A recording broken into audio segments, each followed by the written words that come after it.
प्रियांशु जी को संपर्क जी। करिए। असल में हम फोन करेंगे तो मीटिंग से लेफ्ट हो जाता है फोन। ठीक है, मैं करता हूँ। मैसेज किया जाता है।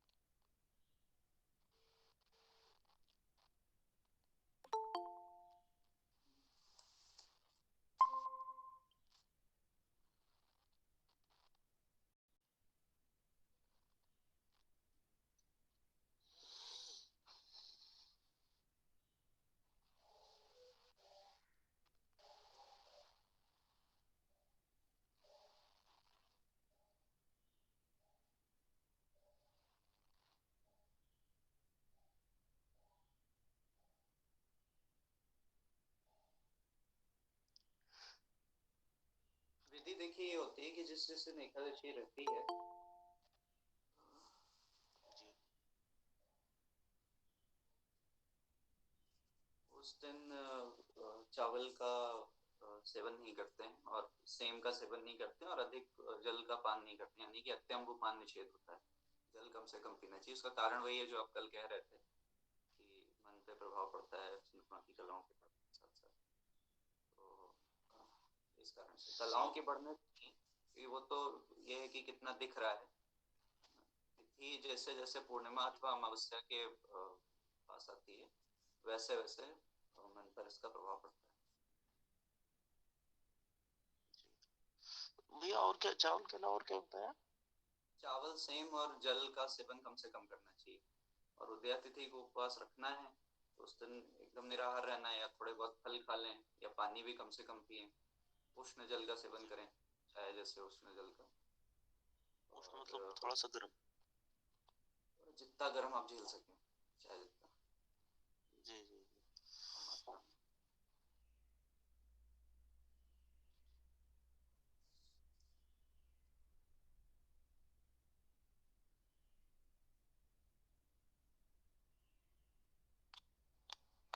आपने साबूदाना भी बताया था। हाँ, क्योंकि वो भी चावल जैसा ही है ना। नूडल साबूदाना ये सब चावल जैसा ही है, क्योंकि ये सूखा रहता है और पकाने पर पानी सोख लेता है।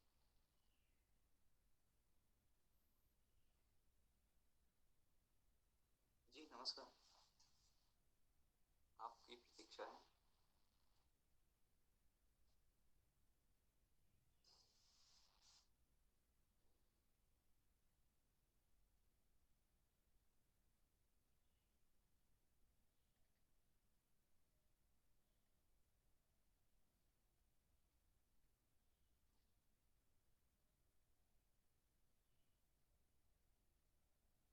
आ,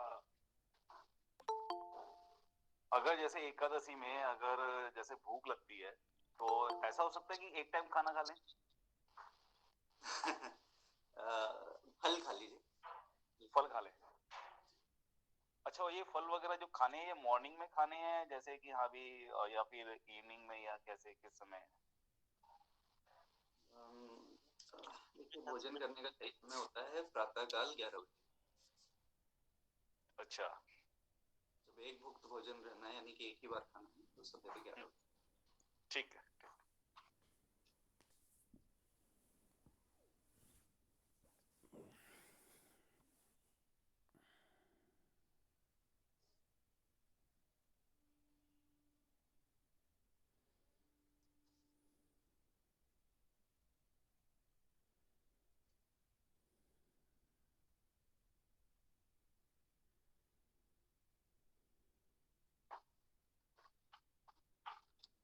आज विवेक जी नहीं आए?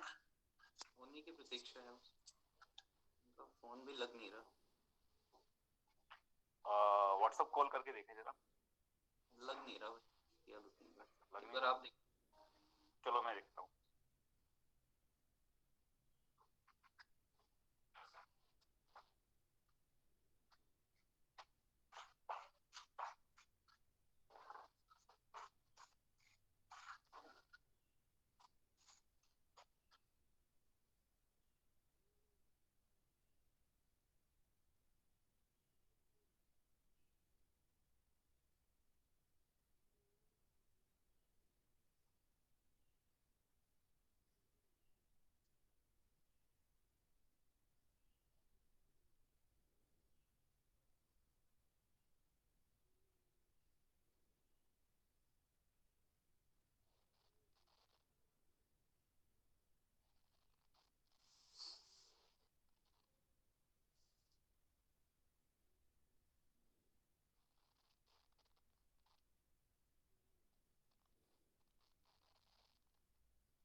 कॉल किया था? उनका संभवतः उस दिन भी उन्हें विद्यालय जाना था ना, हो सकता है कुछ उनका समय उस हिसाब से हो गया। हाँ, हो सकता है।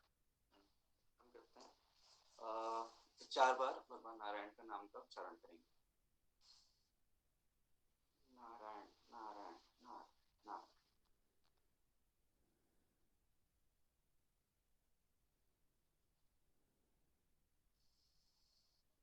भगवान श्री गणेश के विग्रह का चिंतन करते हुए उनके चरणों में नमस्कार करेंगे।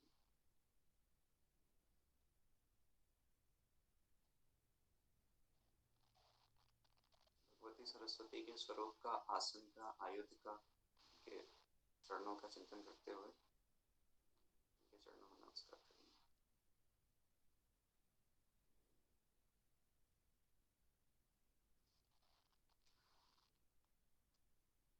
आचार्य परंपरा, ऋषि परंपरा तथा भगवान का स्मरण करके नमस्कार।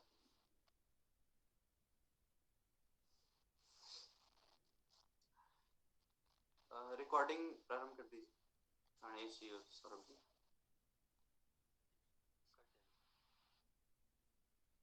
हो रही है?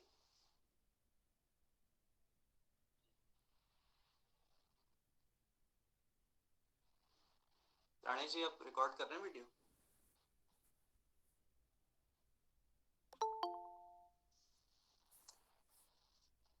हाँ जी।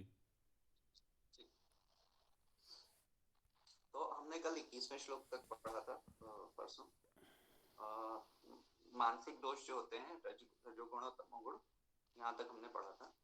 अब पृष्ठ संख्या 53 से हम 22वां श्लोक प्रारंभ करते हैं।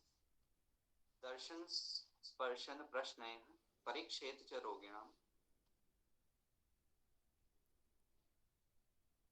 रोगम निदान प्रागरूप लक्षणोपशयाप्ति भी। इसका अर्थ यह है कि रोगी की परीक्षा कैसे करनी है, डायग्नोसिस कैसे करना है, इसके बारे में इंट्रोडक्शन दिया जा रहा है। दर्शन, स्पर्शन और प्रश्न, इन 3 विधियों से रोगी की परीक्षा करनी चाहिए, अर्थात यह देखना चाहिए कि उसको किस प्रकार का रोग है, रोगी किस प्रकृति का है।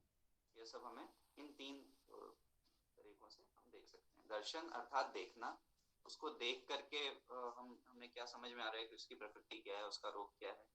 उसका स्पर्श करके, अर्थात इसमें नाड़ी आदि भी हो गया, स्पर्श करके हमें क्या ज्ञात हो रहा है, और प्रश्न करके। तो देखना, छूना तथा प्रश्न पूछना, ये 3 प्रकार से डायग्नोसिस बताएं। अब इसमें आगे टीकाकार ने ये भी बताया कि रोगी परीक्षा के आधुनिक उपकरण क्या है, जैसे thermometer, stethoscope, x-ray, cardiogram, ultrasound, saccharometer, ये सब इसलिए इन्होंने बता रखा है क्योंकि ये जो हमारी पाठ्य पुस्तक है ये BAMS के कोर्स में चलती है। तो आधुनिक डायग्नोसिस का भी प्रयोग आयुर्वेद में किया जाता है।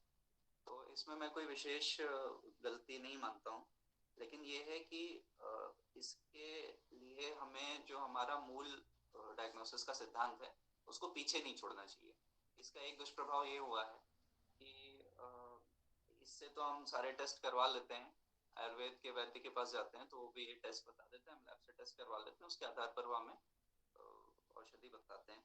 लेकिन इसके कारण नाड़ी देखने की जो हमारी परंपरा थी वो शनय शनय लुप्त होती जा रही। अब दर्शन से भी हमें बहुत कुछ पता चल सकता है, जैसे कपिल जी को मैंने बता दिया था उनका चित्र देख करके कि आप पित्त प्रकृति के हैं। तो ये आगे आप लोग भी बता पाएंगे जब आप इसको पढ़ लेंगे, आगे के अध्याय जो है, तो आप भी सब देख करके बता सकते हैं कि कोई व्यक्ति पित्त प्रकृति का है या वात प्रकृति का है। कोई बैठे बैठे, और ये तो उसकी मूल प्रकृति हुई क्योंकि हमेशा उसके साथ रहती है, लेकिन अभी आज के समय या आज इस घंटे में उसका कौन सा अन्य कोई दोष प्रकोपित है तो ये भी आप बता सकते हैं। जैसे वो आप उससे कोई चर्चा कर रहे हैं, उसका मन इधर उधर भाग रहा है, फोकस नहीं कर पा रहा है, तो मतलब थोड़ा सा उसको बात दोष भी है। अगर बैठे बैठे कुछ लोगों की आदत होती है ऐसे ऐसे कुछ हिलाते रहते हैं या पैर हिलाते रहते हैं या घास तोड़ते रहते हैं, तिनके तोड़ते रहते हैं, तो उसका अर्थ भी उन्हें बात दोष। तो ये सब उसको देख करके, दर्शन से आप कई रोगों का और उसकी स्थिति का पता लगा सकते हैं। स्पर्श करके भी आप पता लगा सकते हैं। इसमें सिर्फ नाड़ी देखना नहीं आता, ज्वर कैसा है ये भी देखना आता है, त्वचा आदि का खुरदुरापन आदि देख करके भी पित्त दोष आदि की गणना करी जा सकती है। और इसके अंतिम जो होता है प्रश्न पूछ करके कि अभी आपको नींद कैसी आती है। यदि कोई कहेगा कि हमें रात में नींद अच्छे से नहीं आती है तो हम समझ जाएंगे कि उसको पित्त दोष है। अगर उसका मन इधर उधर भागता है, ये हम उससे पूछ सकते हैं कि आप किस तरीके से आप कोई भी काम करते हैं तो पहले विचार करते हैं या बहुत विचार करते हैं या बिना विचारे करते हैं। इस तरह के प्रश्नों से हम जान सकते हैं कि उसकी प्रकृति क्या है। तो अभी हमने रोग के बारे में नहीं पढ़ा, रोगानुत्पादनीय अध्याय में हम आएंगे तो हम देखेंगे कि रोग भी कैसे कैसे होते हैं। तो अभी हमने सिर्फ दोषों के बारे में पढ़ा है, इसीलिए हम इस हिसाब से चर्चा कर रहे हैं कि देख दर्शन, स्पर्श और प्रश्न से हम दोषों का कैसे पता लगा सकते हैं, ऐसे ही आगे रोगों का भी पता लगाने में भी हम सक्षम हो जाएंगे। तो यहाँ पर इन्होंने पहले पद में कहा है दर्शन स्पर्शन प्रश्न है परीक्षेत च रोगिणाम। रोगी की परीक्षा दर्शन, स्पर्श और प्रश्न से करनी चाहिए। तो इसका मैं एक आपको उदाहरण दूं। आजकल एक कंपनी है और बहुत ही अच्छा मुनाफा वो कमा रही है, वेदिक्स नाम से। तो ये आपको एक क्वेश्चनेयर देते हैं, ऑनलाइन इसको हमें भरना होता है। इस क्वेश्चनेयर को भर करके हमें ये बताते हैं कि आपकी वात पित्त प्रकृति, कफ प्रकृति कौन सी प्रकृति है, इस समय आपका कौन सा दोष प्रकोपित है, और इसके आधार पर ये आपको बाल झड़ने के एक उपाय बताते हैं और एक शैम्पू बेचते हैं जो कि इनका कहना है कि ये हमने आपके लिए विशेष रूप से आपकी प्रकृति के अनुरूप बनाया है। तो अब ये कितना उनका कितना प्रभावकारी है, औषधियों में मिलावट है कि नहीं है, ये अलग प्रश्न है। लेकिन ये एक आपको उदाहरण मैं दिखा रहा हूँ। हो सकता है वो लाभ करे ना करे, क्योंकि औषधियाँ शुद्ध होंगी तब लाभ करेगा, नहीं तो नहीं करेगा। और आजकल एक और समस्या है कि आयुर्वेदिक औषधियों में लोग एलोपैथी के द्रव्य मिलाते हैं या अन्य रसायन मिलाते हैं। जैसे आप जितने भी आप टूथपेस्ट देखिए, एक या वीको के टूथपेस्ट को छोड़ करके जितने भी आयुर्वेदिक टूथपेस्ट आते हैं वो सब ग्लिसरीन मिलाते हैं, और कोई पतंजलि के टूथपेस्ट में फ्लोराइड भी मिला होता है। तो ये तो आयुर्वेद का नींव परंपरा है, और इससे ग्लिसरीन और फ्लोराइड से दांत का नुकसान भी होता है। वैज्ञानिक आपको कहेंगे कि फ्लोराइड से लाभ होता है, ग्लिसरीन से लाभ होता है, लेकिन ये सत्य यही है कि इसकी वजह से ही दांत सड़ने की सारी समस्या होती है। तो मैंने आपको उदाहरण दिया कि सिर्फ प्रश्न पूछ करके भी किस प्रकार से रोगी का रोग समझा जा सकता है। तो इसका अगला पद है 22वें श्लोक का, रोगम निदान प्राग रूप लक्षणोपशयाप्ति भी।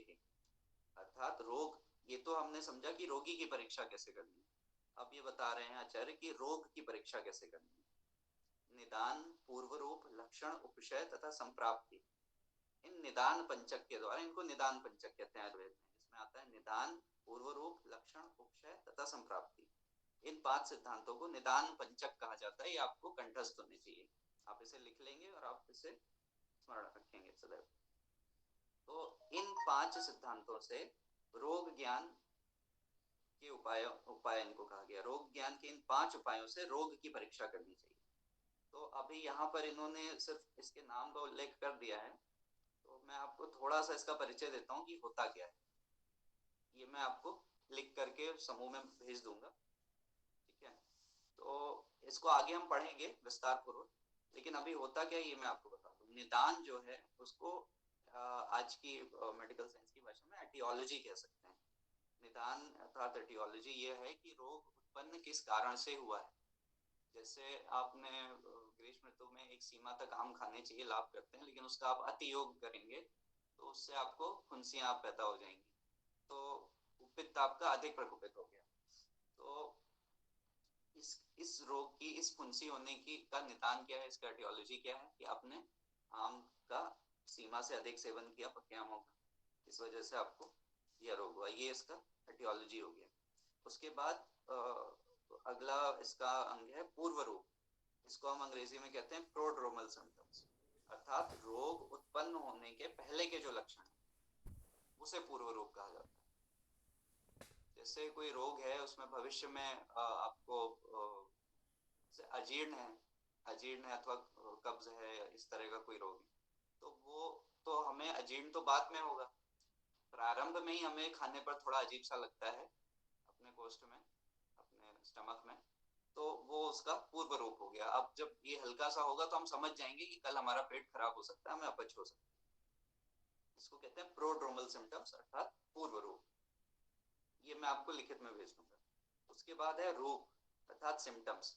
उसके लक्षण क्या क्या है रोग के, इसको लक्षण भी कहते हैं, रूप भी कहते हैं। तो रोग के लक्षण क्या क्या हैं ये हम देखते हैं। उसके बाद है उपशय अर्थात थेरेप्यूटिक सुटेबिलिटी। नमस्कार विवेक जी। नमस्कार जी। अभी हमने एक ही श्लोक पढ़ा है, तो ये 22वां श्लोक है, पृष्ठ संख्या 53 पर। इसमें ये बताया आचार्य ने कि दर्शन स्पर्शन प्रश्न है परीक्षेत से रोगिणम। तो रोगी की परीक्षा कैसे करनी है, उसका डायग्नोसिस कैसे करना है। दर्शन अर्थात देखकर, स्पर्शन अर्थात हाथ आदि से छू कर इसमें नाड़ी देखना और ज्वर आदि की परीक्षा छू करके करना, और त्वचा आदि को छू करके देखना। ये या कोई अन्य जैसे त्वचा पर कुछ फोड़ा या इस तरह का है या उसको छू करके देखना, ये हो गया दर्शन स्पर्शन और प्रश्न। तो ये प्रश्न पूछ करके भी रोगी की परीक्षा करनी चाहिए। तो हमने उदाहरण लिया कि एक कंपनी है, वो आजकल एक क्वेश्चनर देती है और उसके आधार पर वो कहती है कि हम आपके लिए, आपकी इस क्वेश्चनर से आपकी हम प्रकृति और दोषों को समझ लेंगे और आपके लिए हम कस्टमाइज्ड मेडिसिन बना करके भेजेंगे। तो इस तरह से चल रहा है। तो और फिर हमने ये चर्चा करी कि आजकल आयुर्वेद में ये एक्सरे और अल्ट्रासाउंड और इन सब से भी ब्लड टेस्ट वगैरह का भी प्रयोग किया जाता है, क्योंकि वैसे उसमें कोई मुझे अधिक खराबी नहीं लगती, भी व्यक्तिगत विचार है मेरा, लेकिन उसके चक्कर में हम नाड़ी परीक्षा और इन सब चीजों को भूल जा रहे हैं, ये गलत बात है। तो उसका जहाँ पर उसकी यूटिलिटी हो वहां उसको प्रयोग हम कर लें, लेकिन अपने मूल सिद्धांतों पे अधिक फोकस करना चाहिए हमें, जो कि हम नहीं करते। तो 22वें श्लोक का अंतिम पद है रोगम निदान प्राग रूप लक्षणोपशय शयाप्ति भी। तो इसमें इन्होंने बताया कि निदान, पूर्व रूप, लक्षण, उपशय और संप्राप्ति, इन निदान पंचक के द्वारा हम रोग की परीक्षा कर सकते हैं। रोगी की परीक्षा हमें दर्शन, स्पर्शन और प्रश्न से करनी है, और रोग की परीक्षा हमें निदान, पूर्व रूप, लक्षण, उपशय और संप्राप्ति से करनी है। निदान होता है रोग के कारण को, एटियोलॉजी, कि रोग उत्पन्न कैसे हुआ। पूर्व रूप कहते हैं प्रोड्रोमल सिम्टम्स को, अर्थात रोग उत्पन्न होने से पहले जो लक्षण होते हैं, रोग के लक्षण उत्पन्न होने से पहले जो अन्य लक्षण होते हैं उन्हें पूर्व रूप कहा जाता है, प्रोड्रोमल सिम्टम्स। ये मैं समूह में भेज दूंगा लिखकर। उपशय होता है, उसके बाद लक्षण आते हैं। लक्षण आप समझते हैं, रोग के लक्षण क्या है, सिम्टम्स इसको कहते हैं। उसके बाद में आता है चौथा उपशय। उपशय यह है कि थेरेप्यूटिक सुटेबिलिटी कितनी, हम जो उपचार दे रहे हैं, रोगी उस उपचार को किस ग्रहण करने के लिए कितना बलिष्ठ है, उसको ग्रहण कर पाएगा कि नहीं कर पाएगा। कोई दोष है उसके लिए हम वमन विरेचन आदि बता सकते हैं, अब उसको झेलने लायक उसकी शरीर की शक्ति है भी कि नहीं है। हमने वमन करवा दिया, हो सकता है उससे वो मरी जाए। तो इसलिए उपशय की परीक्षा भी अत्यंत आवश्यक है। उसके बाद है संप्राप्ति। संप्राप्ति को हम पैथोजेनेसिस भी कहते हैं। तो रोग की अति प्रारंभिक अवस्था से लेकर के रोग के पूर्ण रूप से प्रकट होने तक रोग के क्रियाकाल की 6 अवस्थाएं होती हैं। इसको हम संप्राप्ति में समझते हैं। तो संप्राप्ति में यह है कि रोग प्रारंभ में कैसा था, बीच में कैसा हो रहा है और समाप्त होते होते कैसा है। रोग के बढ़ने घटने की जो अवस्थाएं हैं उसको हम संप्राप्ति से समझते हैं। तो अभी हमने जो उपशय कहा, तो ये हम अभी अति संक्षेप में, इन्होंने तो सिर्फ नाम बता दिया, मैंने आपको एक संक्षेप में इसका परिचय दे दिया। आगे हम इसको विस्तार से पढ़ेंगे आगे के अध्यायों में। जैसे उपशय भी है, तो उपशय भी 6 प्रकार का होता है। हेतु विपरीत उपशय, व्याधि विपरीत उपशय, हेतु व्याधि विपरीत उपशय, हेतु विपरीतार्थकारी उपशय, व्याधि विपरीतार्थकारी उपशय तथा हेतु व्याधि विपरीतार्थकारी उपशय। तो ये इसके 6 मुख्य भेद हैं। आगे औषधि से, अन्न से तथा विहार से इसको मिलाएंगे तो इसके जो परम्यूटेशन कॉम्बिनेशन बनते हैं करीब 18 भेद हो जाते हैं। तो इसका मैं आपको उदाहरण बता दूं कि क्या होता है। जैसे व्याधि विपरीत जो उपशय होता है, ये एलोपैथी का भी सिद्धांत है, बल्कि एलोपैथी का सिर्फ यही एकमात्र ही सिद्धांत है। इसमें क्या है, लक्षण जो आ रहे हैं, लक्षणों के विपरीत चिकित्सा करें, व्याधि विपरीत चिकित्सा। तो व्याधि विपरीत उपशय को रोगी ग्रहण करने का कितना सामर्थ्यवान है, इसको हम उपशय में देखते हैं। तो इसको अधिक समझना आवश्यक नहीं है, थोड़ा सा मैंने आपको परिचय दे दिया ताकि है क्या, मतलब सिर्फ नाम पढ़ के आगे बढ़ जाने से उतना उदाहरण नहीं होता, इसलिए मैंने कर दिया। तो 22वां श्लोक था दर्शन स्पर्शन प्रश्न है परीक्षेत च रोगिणाम रोगम निदान प्रागरूप लक्षणोपशयाप्ति। तो रोगी का लक्षण हमें इन 3 तरीकों से करना है, और रोग का लक्षण रोगी की परीक्षा में इन 3 माध्यमों से करनी है, और रोग की परीक्षा में इन 5 माध्यमों से करनी है। वो क्या है हम आगे पढ़ेंगे, लेकिन अभी हमें यहाँ इनके नाम कंठस्थ होने आवश्यक है। अब 23वें श्लोक पर आते हैं। भूमि देह प्रभेदेन देश माहो रिहद् जांगलम वात भूयिष्ठम अनुपम तु कपोलवर्णम साधारणम समतलम त्रिधा भूदेश आदेश। तो भूमि देश जो है, इन्होंने भूमि देश और देह देश ये 2 विभाग किए हैं। तो ये भी सांख्य का सिद्धांत है जिसका यहाँ पर प्रैक्टिकल एप्लीकेशन किया गया है। सांख्य में जो जो चीजें हम देख सकते हैं उस पर चर्चा करते हैं, उसी से हम आगे की अपनी फिलॉसफी को समझते हैं। तो यहाँ पर हम 2 प्रकार, हम जो देख रहे हैं उसके 2 विभाग किए गए। हम अपने शरीर में जो देख सकते हैं और बाकी भौतिक जगत में जो हम देख सकते हैं। तो आयुर्वेद में इसका जो एप्लीकेशन है वो केवल 2 विभागों में किया गया है कि देह भेद कैसा है और देश भेद कैसा है।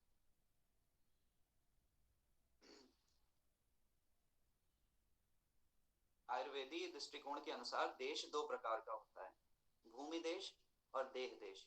शरीर के विभिन्न अवयवों को यहाँ पर देह देश कहा गया है, भूमि देश का वर्णन आगे किया गया है। आयुर्वेद शास्त्र में प्रधान महत्व निदान एवं चिकित्सा का ही है। यहाँ ग्रंथकार सूत्र रूप में विषयों का वर्णन कर आगे यथास्थान इन विषयों का विस्तृत विवेचन करेंगे। यह इनकी अपनी शैली है। देह शब्द देह देश के अर्थ में केवल आयुर्वेद में ही प्रयुक्त हुआ है। देह देश का क्षेत्र है सिर, हाथ, पैर आदि। तो देह देश में हमारा जो शरीर है इसको हम समझते हैं, और भूमि देश से हम क्या समझते हैं हम आगे आते हैं। जांगलम वात भूयिष्ठ मनूपम तु कपोलपड़म साधारणम सममलम त्रिधा भूदेश आदिशे। तो भूमि देश 3 प्रकार का कहा गया है, जांगल देश, आनूप देश और साधारण देश। जांगल देश जैसे मरुस्थल होता है, जहाँ पर मरुस्थल में आपका रेगिस्तान, जैसे सहारा रेगिस्तान हो गया, थार रेगिस्तान हो गया, ये भी आ सकते हैं, मरुभूमि जिसे कहते हैं। और लद्दाख आदि जो तिब्बत आदि के क्षेत्र हैं वो भी जांगल देश में ही आए। जांगल देश की विशेषता क्या होती है, यहाँ पर पेड़ अधिक नहीं होते हैं, वृक्ष अधिक नहीं होते हैं, और हवा अत्यधिक चलती है, मरुद का अत्यंत प्रभाव होता है। तो इसे जांगल देश कहते हैं। उसके बाद आता है आनूप देश। तो हमारे जो कोस्टल एरियाज हैं, जो ट्रॉपिकल फॉरेस्ट हैं, ब्रह्म देश है, बंगाल है, केरल है, बंबई है, ये सब हमारे जो देश हैं ये आनूप देश कहे जाते हैं। इन देशों में कफ दोष की प्रधानता रहती है। और साधारण देश अर्थात जो हमारा पंजाब का क्षेत्र है, उत्तर प्रदेश का क्षेत्र है, और इस तरह के जो क्षेत्र है जहाँ पर मैदानी इलाके और कई नदियां होती हैं, तो ये साधारण देश होता है। तो यहाँ पर साधारण देश में जो लोग होते हैं उनका त्रिदोष साम्य होता है। और ये लोग जैसे पंजाब आदि के लोग आप देखते हैं कि काफी दिखने में आकर्षक होते हैं। उसका कारण यही है, जहाँ पे जितना मैदानी इलाका होगा और जितना समतल भूभाग होगा तो वहां पर उतना ही त्रिदोष साम्य रहता है। और जांगल देश में वात दोषों की प्रधानता अधिक रहती है, और आनूप देशों में यानी कि कोस्टल एरियाज में और इन सब जगहों पर कफ दोष की प्रधानता अधिक रहती है। भूमि देह प्रभेदन से लेकर देश मादिशेद तक की उक्त 3 पंक्तियां संग्रह तथा हृदय में समान। एक अष्टांग संग्रह होता है और एक अष्टांग हृदय हम जो देखते हैं। तो मूल ग्रंथ जो वाग्भट्ट जी ने लिखा था वो अष्टांग संग्रह था, वो बहुत विस्तार में है, बहुत ही विस्तार में, और उसमें बहुत ही ज्यादा ज्ञान है और बहुत प्रचुर मात्रा में ज्ञान है। तो वो इतना विस्तृत था कि वो हर किसी के लिए उसको पढ़ना संभव नहीं था, इसलिए उन्होंने इसका एक जिसको जैसे अंग्रेजी में कहते हैं कंसाइज रूप बनाते हैं, तो वो इन्होंने एक कंसाइज फॉर्म में इसको अष्टांग हृदय फिर से बनाए। तो अष्टांग संग्रह में और अष्टांग हृदय में ये 3 श्लोक जो हैं ये एकदम समान रूप में आते हैं, जिसके तसी आते हैं। आपको यदि यह देखना हो कि भूमि देश आदि का विस्तृत वर्णन और आप देखना चाहें तो चरक संहिता में और सुश्रुत संहिता में भी भूमि प्रविभागीय अध्याय है, वहां भी आप देख सकते हैं। आगे हम यहाँ पर भी हम देखेंगे। तो शांग्रधराचार्य ने 3 प्रकार के देश भेदों की चर्चा इस प्रकार करी है। बहुदकनो भूप कप मारुत रोगवान जांगलोल्पाम्बुशाखी च पित्ता मृंग मारुतोत्तर संश्लिष्ट लक्षणों यस्तु देश साधारणो। ये शांग्रधर संहिता में है, शांग्रधर संहिता में। तो आचार्य शांग्रधर के अनुसार जांगल देश जो होते हैं वो रूखा सूखा मरुस्थल होता है, जैसे भारत में बीकानेर जैसलमेर क्षेत्र, बाहरी प्रदेश अरब अफ्रीका आदि। इसमें मेरे मत में लद्दाख और तिब्बत आदि जैसे क्षेत्र हैं वो भी आते हैं। ये प्रायः जल तथा वृक्ष रहित देश हैं। यहाँ पित्तज रक्तज एवं वातज रोग अधिक होते हैं। तो शांग्रधर आचार्य का कहना है कि यहाँ पर तीनों इसमें यहाँ पर वात एवं पित्त जन्य रोग जो होते हैं अधिक होते हैं। रक्तज लिखा तो रक्त रोग भी अधिकतर पित्त दोष से ही होते हैं और कुछ मात्रा में वात से होते हैं। तो यहाँ पर वात और पित्त का प्रकोप होता है। आनूप देश में जैसे हमने बताया बंगाल हो गया, इसमें आसाम लिखा है, ब्रह्मदेश लिखा है और केरल आदि भी ऐसा ही आता है। तो यहाँ पर नदियां कुछ अधिक ही मात्रा में होती हैं, यहाँ पर ह्यूमिडिटी बहुत अधिक होती है, तो यहाँ पर कफज और वातज रोग अधिक होते हैं। साधारण देश इनमें वात आदि सभी दोष कम रहते हैं, अतएव यहाँ अधिकांश रोग नहीं होते। फलतः यहाँ के निवासी अन्य देशवासियों की अपेक्षा स्वस्थ सुंदर सुडौल शरीर वाले तथा निरोग रहते हैं, जैसे उत्तर प्रदेश पंजाब आदि के निवासी। तो यहाँ पर हमें यह समझना चाहिए कि जैसे हमने देखा कि ऋतुओं में किस किस ऋतु में भी वात पित्त कफ बढ़ सकता है, दिन में भी वात पित्त कफ अलग अलग समय पर प्रकोपित होता है तथा शमन होता है, आयु के अनुसार भी होता है। वैसे ही हमने देह देश में देखा कि देह देश के किस भाग में, ऊर्ध्वांग में तथा नाभि के अधोभाग में, कहाँ पर कौन सा दोष अधिकता में पाया जाता है। इसी प्रकार भूमि देश में भी हमारी जो ज्योग्राफी है उसके अनुसार भी, टोपोग्राफी और ज्योग्राफी के बदलने पर भी वात पित्त और कफ में परिवर्तन होता है। स्थान स्थान का अलग अलग अपनी प्रकृति होती है, स्थान और नगरों की भी प्रकृति होती है। अब इसमें यदि आप देखेंगे तो तीर्थ स्थान हमारे जितने भी हैं, हरिद्वार है, काशी है और अन्य भी जो तीर्थ स्थान है, यहाँ पर त्रिदोष साम्य रहता है।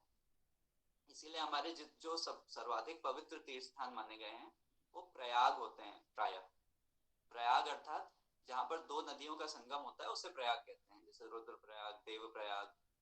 इस प्रकार से ये हमारे तीर्थ स्थान होते हैं जहाँ पर 1 या 2 नदियां हो अथवा अधिकतर 3 नदियां हो। काशी में 3 नदियों का, 3 पौराणिक नदियों का संगम, वरुणा, असी और गंगा।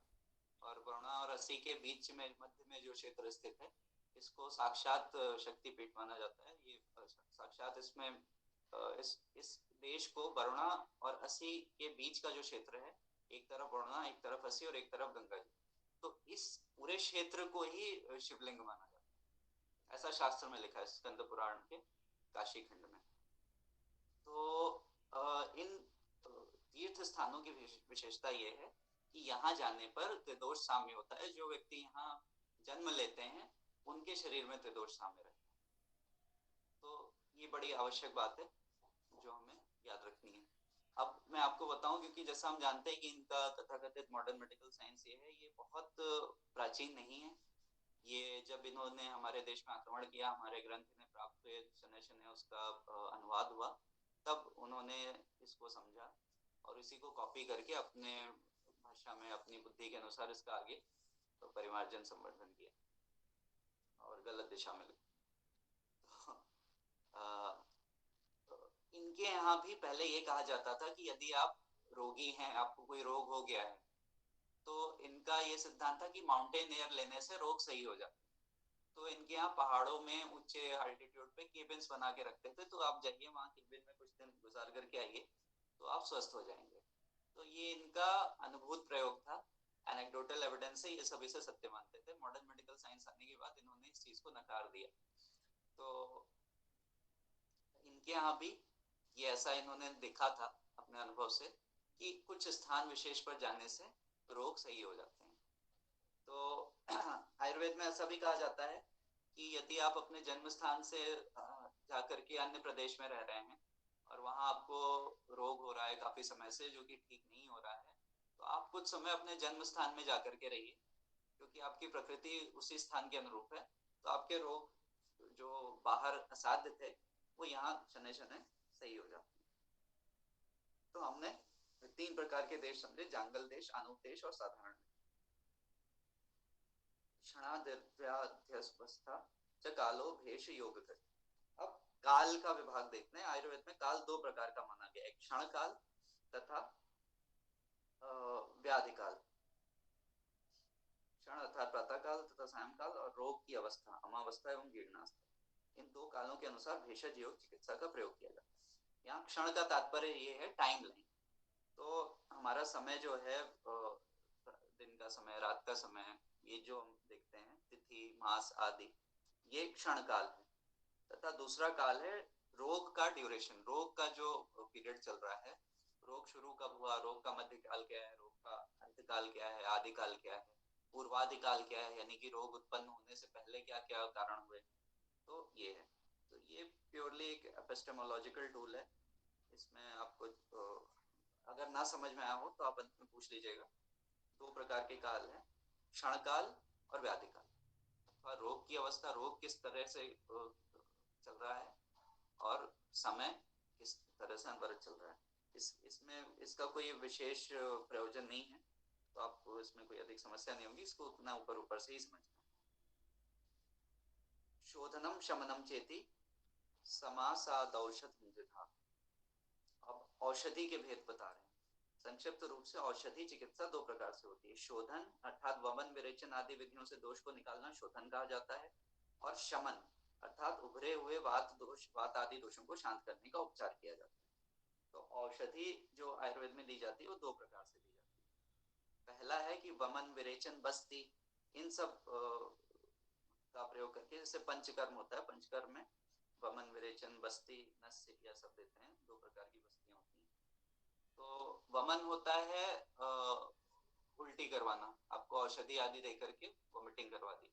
जैसे हमने अभी समझा कि रोग जो है उसका पूर्व रूप भी देखते हैं कि रोग के लक्षण प्रकट होते हैं, रोग का actual onset of the disease होता है, उसके पूर्व में क्या लक्षण प्रकट होते हैं। तो हमने विचार पूर्वक कुछ अधिक खा लिया अथवा गरिष्ठ खा लिया अथवा नहीं भूख थी फिर भी खा लिया, तो खाने के बाद ही हमें कुछ ऐसे लक्षण यहाँ लगते हैं कि हमें समझ में आता है कि अब हमें अपच हो जाएगी। अभी हुई नहीं है लेकिन हम समझ जाते हैं कि अभी आगे अपच हो जाएगी। तो उसकी औषधि ये है कि हम औषधि लेकर के अथवा किसी अन्य भौतिक टूल का यूज करके हम वमन करते हैं, अर्थात उल्टी करते हैं, वॉमिटिंग करते हैं। तो आगे जाकर के जो अपच होती, पूरा पेट खराब हो जाता है, उससे अच्छा अभी थोड़ा सा आपको वमन करके आपको लाभ मिल गया, तो ये वमन होता है। विरेचन होता है इस प्रकार की औषधियां देना जिससे आपको दस्त लग जाए, लैक्सेटिव्स जिसको कहते हैं अंग्रेजी में। लैक्सेटिव्स अथवा जमाल गोटा इस तरह की चीजें होती हैं, उसको दे करके विरेचन करवा देना। तो किसी को अत्यधिक कब्ज है, अब उसके कारण उसको छाले भी हो गए, वो बोल भी नहीं पा रहा है, छाले हो गए तो अब और खा भी नहीं पा रहा है, अब खा नहीं पा रहा है तो उसका दस्त और बढ़ रहा है। इस प्रकार से एक कुचक्र में जब रोगी फंस जाए तो उसको हम विरेचक औषधियां देकर के, लैक्सेटिव्स देकर के उसको दस्त लगा सकते हैं, ताकि उसका सारा मल निकल जाए और वो फिर स्वस्थ हो जाए। फिर होता है बस्ती। बस्ती क्या होता है, हमारे जितने ओरिफिस हैं बॉडी में, जैसे कान हो गया, नाक हो गया, मान लीजिए नाक में हमने किया तो नाक में क्या तो नस से आ जाता है, लेकिन जैसे मान लीजिए गुदा द्वार से भी कुछ औषधियां दी जाती हैं, तो वो बस्ती हो गई। और हमें कोई घाव अथवा फोड़ा है तो उस पर भी टॉपिकल एप्लीकेशन किया जाता है, तो वो भी बस्ती की परिभाषा में आता है। तो ये हम आगे इसको पढ़ेंगे। बस्ती भी दो प्रकार की होती है, आस्थापन बस्ती और अनुवासन बस्ती। तो ये हम आगे पढ़ेंगे। अभी हमें प्रथम अध्याय में, आयुष्कामी अध्याय में इतना जानना है कि शोधन और शमन ये दो प्रकार की औषधियां होती हैं। शोधन औषधियों में इस प्रकार के हम वमन से, बस्ती से, इस तरीके से रोग को, शरीर को शोधित करते हैं अथवा शरीर को शुद्ध करते हैं। और शमन में होता है कि हमने ऐसे पदार्थ लिए जिससे हमारा जो भी दोष प्रकोपित है उनका शमन हो। ऐसे में उदाहरण के लिए, यदि आप किसी को पित्त की समस्या है, ऊर्ध्वरक्त पित्त हो रहा है, नाक से खून जो आता है, नाक से यदि किसी को खून आ रहा है, तो आप ऐसा कर सकते हैं कि सवेरे चने खाएं, चनों को तेल में भून करके खाएं, तो उससे आपका पित्त शांत हो जाएगा और ये समस्या नहीं होगी। तो ये शमन औषधि होगी। अब आगे हम आते हैं 25वें श्लोक के अंतिम चरण पे। शरीरजा नाम दोषाणाम क्रमेण परम औषधम। शरीर संबंधी रोगों की उत्तम चिकित्सा क्रमशः इस प्रकार है। वात दोष की चिकित्सा बस्ति प्रयोग, पित्त दोष की चिकित्सा विरेचन प्रयोग तथा कफ दोष की चिकित्सा वमन प्रयोग है।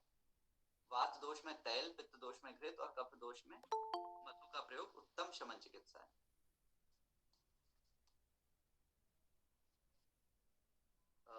यहाँ पर ऐसा है, कहा जा रहा है कि हमने बताया कि शोधन और शमन ये दो प्रकार की औषधियां दी जाती हैं। अब इसमें तीनों दोषों की, वात पित्त कफ, इन तीनों दोषों की जो सर्वोत्तम शमन करने वाली और शोधन करने वाली औषधि है उनका वर्णन किया गया। तो वात पित्त और कफ की क्रमशः जो शोधन औषधियां होती हैं वह है बस्ति, विरेचन तथा वमन। अर्थात क्रमशः वात पित्त और कफ। वात दोष की उत्तम शोधन चिकित्सा है वह बस्ति प्रयोग है, बस्ति मैंने आपको समझाया क्या होता है अभी। पित्त दोष की उत्तम शोधन चिकित्सा विरेचन प्रयोग है, अर्थात लैक्सेटिव्स देना। और कफ दोष की उत्तम चिकित्सा वमन प्रयोग, अर्थात ऐसी औषधियां देना जिससे आपको उल्टी आ जाए, वोमिटिंग आ जाए। अब आते हैं कि इन तीनों दोषों की उत्तम शामक औषधियां क्या है, शमन की क्या है। अभी हमने शोधक औषधियों पर बात करी, अब शामक औषधियों पे बात करते हैं। तो शमन करने वाली औषधियों में वात दोष की सर्वोत्तम शामक औषधि तैल है, और तेलों में भी हम आगे पढ़ेंगे कि तिल का तेल सर्वोत्तम है। पित्त दोष की सर्वोत्तम शामक औषधि घृत है, और कफ दोष में मधु का प्रयोग करना उत्तम शमन चिकित्सा है। तो इसका भी हमने चर्चा करी थी कि इन सब चीजों को जो संस्कृत में श्लोक में सूत्र रूप में कंठस्थ करने की व्यवस्था थी वो हम नहीं कर पा रहे हैं, तो हमें टेबल बनाना है हर एक वस्तु का। तो आयुष्कामी अध्याय पूरा समाप्त होने के बाद, संपूर्ण होने के बाद, हम हर एक श्लोक में जितने भी सिद्धांत दिए इसका टेबल हम बनाएंगे। हम स्वयं सब लोग अलग अलग बनाएंगे, उसके बाद हम एक दूसरे के सामने रखेंगे। बड़ा आवश्यक है, क्योंकि ये अगर हमने नहीं समझा तो आगे पूरी पुस्तक हमें समझ में नहीं आएगी। शरीर में जो दोष है वात पित्त और कफ, इनकी शोधक औषधियां बताई हैं और शामक औषधियां बताई हैं। तो शोधन के लिए वात दोष में बस्ति, पित्त दोष में विरेचन तथा कफ दोष में वमन प्रयोग किया जाता है। वात दोष की उत्तम शामक औषधि तैल है, पित्त दोष की उत्तम शामक औषधि घृत है, और कफ दोष की उत्तम शामक औषधि मधु है। अब आते हैं 26वें श्लोक के अंतिम पद पर। धीधैर्यात्मादि विज्ञानम मनोदोषौषधम परम। मानसिक दोषों की उत्तम चिकित्सा है बुद्धि तथा धैर्य से व्यवहार करना, और आत्मादि विज्ञान, कौन मेरा है, क्या मेरा बल है, या कौन देश तथा कौन मेरे हितैषी या सहायक हैं, का विचार कर कार्य करना। अब यहाँ इनका वक्तव्य पढ़ लेते हैं। नीति उपदेष्टा आचार्य चाणक्य ने भी कुछ ऐसी स्थिति को ध्यान में रखकर यह पद्य कहा होगा। कह काला कानि मित्राणि, को देश कौ व्यागमौ, कस्याहं का चमे शक्ति हृति चिंत्यम मुहुर्मुहुः। इसका अर्थ यह है, कह काल, काल क्या है, कौन मित्र है, ये कौन सा देश है, क्या मेरा व्यय हो रहा है, क्या हमारे आमदनी और खर्च है, मेरी शक्तियां क्या हैं, मैं यही मुहुर्मुहुः अर्थात बार बार मैं यही सोचता रहता हूँ। बस्ति विरेचन वमन तथा तैल घृत मधु के प्रयोगों से क्रमशः वात पित्त कफ दोषों का शमन हो जाता है। बुद्धि धैर्य आदि से रजोगुण एवं तमोगुण जनित राग तथा क्रोध आदि की शांति हो जाती है। इसको थोड़ा सूक्ष्म रूप से समझने की आवश्यकता है। यह जो औषधियां बताई, शोधक और शामक, इन औषधियों से वात पित्त कफ इन दोषों की शांति होती है। यह वात पित्त कफ शरीर के दोष है। अब यहाँ पर ये बता रहे हैं कि मानसिक दोष जो हमने अभी पढ़े थे, रजोगुण और तमोगुण, ये कैसे शांत होते हैं। तो इसके लिए अष्टांग हृदयकार कहते हैं धी धैर्यात्मादि विज्ञानम मनोदोषौषधम परम। धी, धैर्य और आत्मादि विज्ञानम, ठीक है, इन तीन विहारों से मानसिक दोषों की चिकित्सा होती है। धी अर्थात बुद्धि, बुद्धि पूर्वक व्यवहार करना, धैर्य से व्यवहार करना और आत्मादि विज्ञान को जानना। अब यहाँ पर टीकाकार से मेरा थोड़ा सा मतभेद है। उन्होंने मूल बात जो कही है उससे मैं पूर्णतः सहमत हूँ, लेकिन एक बात इन्होंने कही है कि आत्मादि विज्ञान कौन मेरा है, क्या मेरा बल है या कौन देश है तथा कौन मेरे हितैषी या सहायक है, इसका विचार करना। तो मेरा अभिमत यहाँ पर यह है कि बुद्धि का व्यवहार, बुद्धि के अनुसार व्यवहार करना, इससे रजोतमो गुण का शमन होता है। धैर्य से व्यवहार करना, इससे रजोतमो गुण का शमन होता है। और आत्मादि विज्ञान, आत्मादि विज्ञान की इन्होंने जो परिभाषा दी है वो इनका सम्मान में करते हुए, हो सकता है ये सही हो, लेकिन मुझे ऐसा लगता है कि आत्मादि विज्ञान से यहाँ पर अष्टांग हृदयकार का तात्पर्य यह है कि हम आत्मज्ञान को प्राप्त करने का प्रयास करें। इससे मानसिक जितने भी दोष होते हैं वह शांत होते हैं। आत्मज्ञान के मार्ग पे यदि हम कोई साधना करते हैं तो हमारा रजोतमो गुण तो शांत होता है, सत्व शुद्धि होती है। सत्व शुद्धि अर्थात हम सत्व गुण में प्रतिष्ठित होते हैं। सत्व गुण से प्रतिष्ठित होने के बाद हम उस गुण से भी पार हो जाएं, ये हमें सहायता मिलती है। तो आत्मादि विज्ञान का अर्थ है कि हम यह समझें, कठिन से कठिन रोग हो तो हम पहले यह समझे, गीता के ज्ञान को धारण करें कि यह रोग शरीर को हो रहा है, हमें नहीं हो रहा। रोग शरीर में होता है, फिर आरोग्य आता है, फिर रोग आता है, यह साइकिल है, ये चलती रहती है और हम इससे प्रभावित नहीं होते। हम अपने आप को जाने, इससे हमें धैर्य भी आएगा और बुद्धि भी होगी, प्रज्ञा भी प्रतिष्ठित होगी। बुद्धि से करके ऊपर जो ऋतंभरा प्रज्ञा है वहां पर हमारा मन प्रतिष्ठित होगा। तो इससे हमारे रजो तमो गुण के दोष जो हैं शांत हो जाएंगे और इससे जितने भी मानसिक विकार होते हैं वो रजो तमो गुण के प्रभाव से होते हैं। तो मानसिक दोष, मानसिक बीमारियां सारी इससे दूर होती हैं। तो ये मेरा छोटा सा मतभेद था। अब आपका क्या मत है ये आप स्वयं निर्धारण करें। अब 27वें श्लोक के अंतिम पद पर आते हैं। विषक द्रव्याण्युपस्थाता रोगी पाद चतुष्टयम चिकित्सस्य निर्दिष्टम प्रत्येकम तच्चतुर्भुवम्। चिकित्सा कर्म के 4 पाद अर्थात 4 विभाग अथवा 4 चरण माने जाते हैं। जैसे भिषक वैद्य अथवा चिकित्सक, द्रव्य मैन फल आदि वमन कारक अर्थात शोधन द्रव्य, गुरुज आदि शमन द्रव्य तथा बस्ती आदि शोधन उपकरण, उपस्थाता परिचारक और रोगी। इन चारों में प्रत्येक में 4 गुण होने चाहिए। तो चिकित्सा कर्म जो है, जो इलाज करने की जो प्रक्रिया है उसको 4 पादों में विभाजित किया है। यह 4 पाद किस प्रकार से विभाजित किए। पहला उन्होंने बताया कि भिषक होना चाहिए। तो भिषक एक आयुर्वेद में ऐसी उपाधि होती है जो वैद्य से भी ऊपर होता है। जैसे अभी हम देखते हैं कि एमबीबीएस डॉक्टर होता है, उसके ऊपर एमडी डॉक्टर होता है। तो भिषक वह होता है जिसको आयुर्वेद के 8 अंगों का संपूर्ण सम्यक ज्ञान है, वह भिषक होता है। और जिसको किसी एक अंग का या एकाधिक अंग का ज्ञान है वह वैद्य होता है। तो भिषक की उपस्थिति होनी चाहिए। वैद्य जो भी है उसको किसी भिषक की निगरानी में कार्य करना चाहिए तो सही रहता है। जैसे कि हमारे यहाँ वकालत में कोई भी वकील नया बनता है अधिवक्ता, तो वो एक सीनियर अधिवक्ता को पकड़ता है और उसके दिशा निर्देश में कार्य करता है। उसी प्रकार से वैद्य को, एक जूनियर डॉक्टर को एक सीनियर डॉक्टर की निगरानी में कार्य करना चाहिए। तो भिषक की उपस्थिति अनिवार्य है, वैद्य की उपस्थिति अनिवार्य नहीं बताई। या इन्होंने टीकाकार ने वैद्य अथवा चिकित्सक भिषक का पर्याय बताया है, तो मैं इससे सहमत नहीं हूँ। भिषक जो होता है वो वैद्य से ऊपर होता है।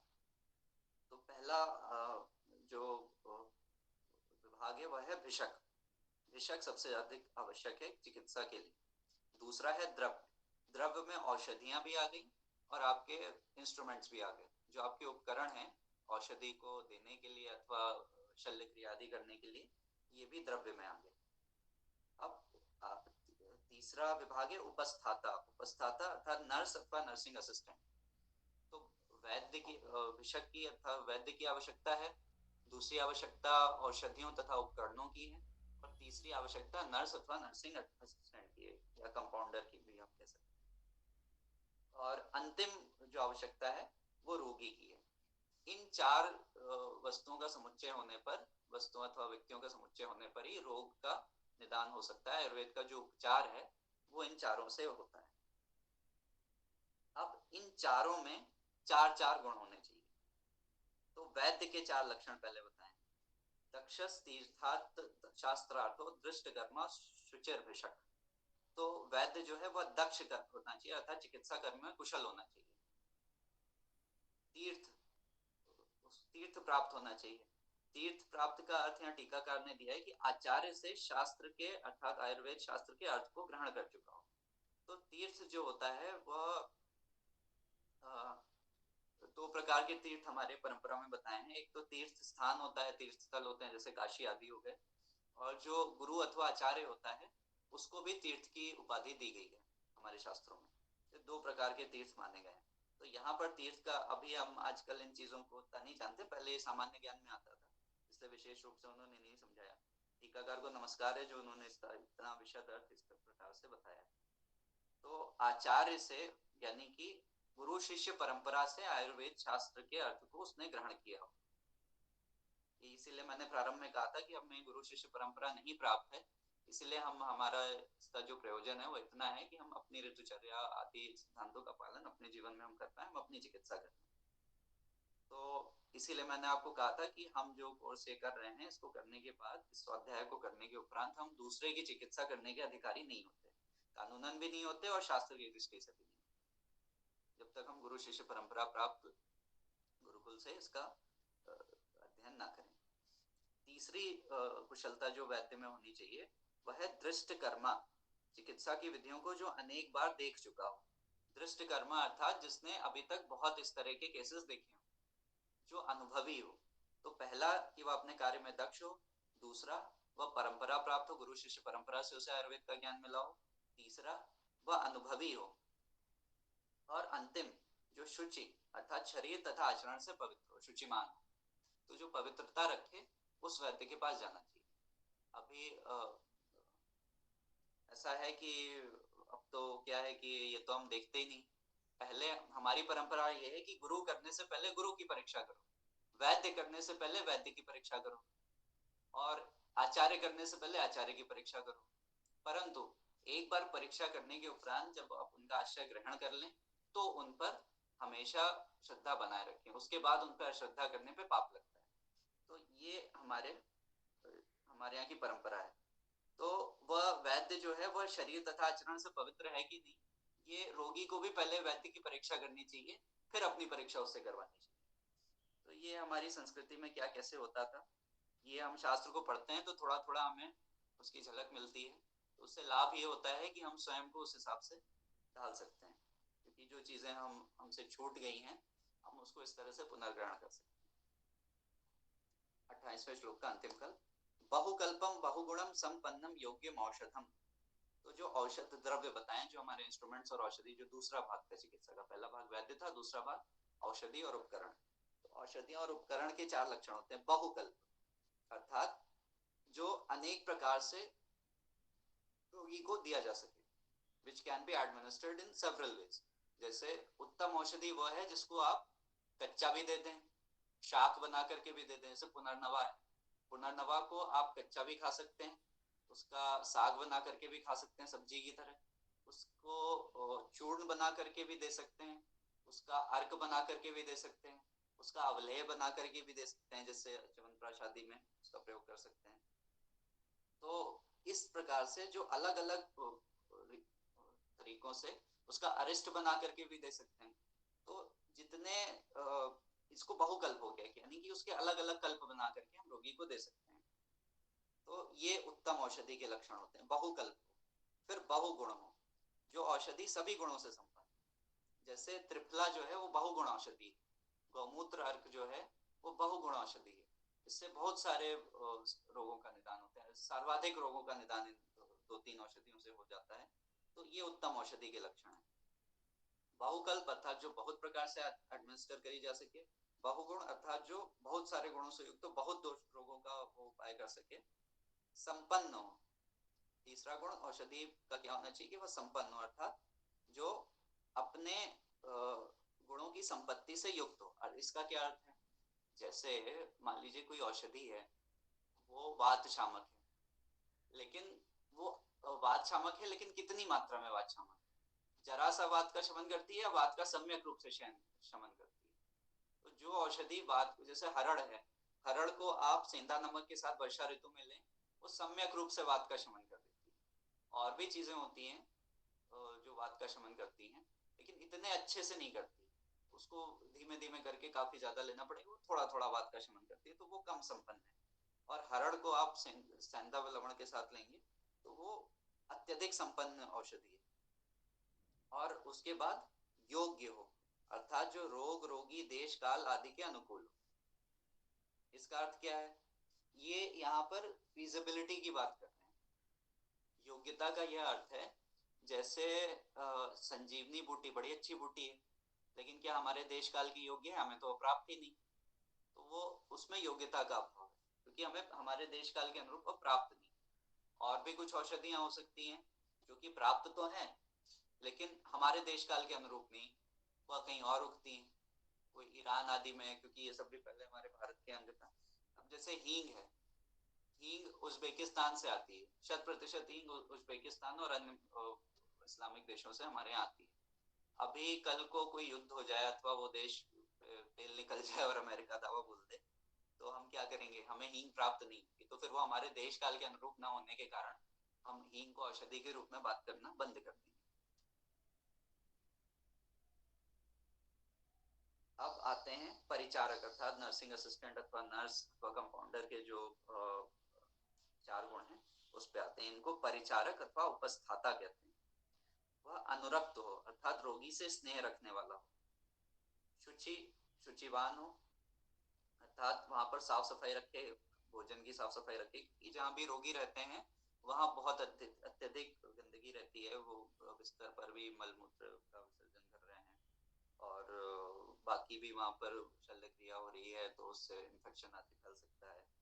तो वो हर प्रकार से साफ सफाई रखने वाला हो, रोगी के प्रति उसका स्नेह भाव हो, वो दक्ष हो, अपने कार्य में वह कुशल हो, तथा बुद्धिमान हो, क्योंकि जो भी आपका उपस्थाता है वो मरीज के साथ, रोगी के साथ पूरे समय रहता है, वैद्य रोगी के साथ पूरे समय नहीं रहता, तो उसका बुद्धिमान होता है अत्यंत आवश्यक है। अगर उसके पास जितना बता दिया उतना ही करेगा, और कोई नई परिस्थिति पैदा हो गई, वो अपनी बुद्धि का उपयोग नहीं करेगा, जितना बताया यदि उतना ही करेगा, तो फिर रोगी को समस्या हो जाएगी, क्योंकि जब तक वैद्य को बुलाया जाएगा आएगा, तब तक कुछ गलत कार्य करने से अथवा जो कार्य करना चाहिए था वो ना करने के कारण रोगी मर भी सकता है। तो ये 4 लक्षण बताए परिचारक अथवा उपस्थाता। अब रोगी के 4 लक्षण बता रहे हैं। तो आढ़्यो रोगी भिषक वश्यो व्यापक सत्ववान अपि। आढ़्य अर्थात धन जन आदि से संपन्न हो। तो यहाँ क्या आप कहना चाहते हैं कि जो निर्धन है उसकी चिकित्सा न करी जाए? करी जाए, लेकिन उसकी उस प्रकार से करी जाए, क्योंकि चिकित्सा आज से नहीं, पहले से ही काफी महंगा कार्य रहा है।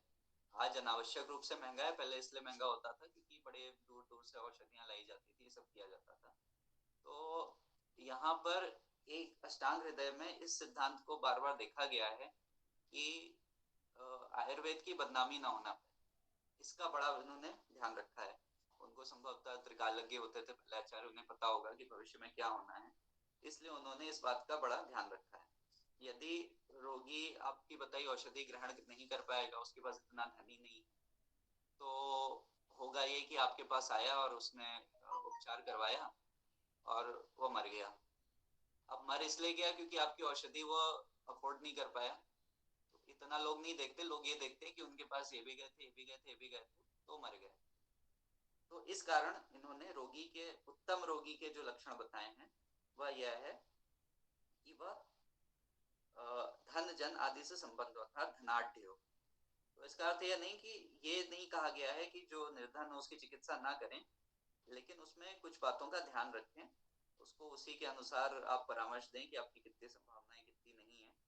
और उत्तम रोगी वह नहीं होगा, जो निर्धन व्यक्ति होता है वो उत्तम रोगी नहीं होता, जो धनाढ्य व्यक्ति होता है वह उत्तम रोगी है, उसकी चिकित्सा करना आसान है।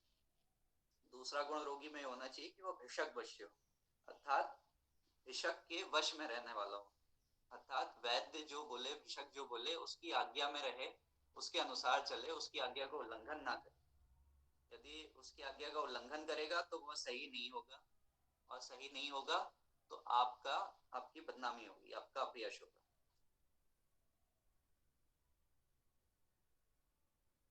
तीसरा है कि उत्तम रोगी जो होता है वह ज्ञापक होता है, अर्थात वह अपने सुख दुख को कहने में सक्षम है।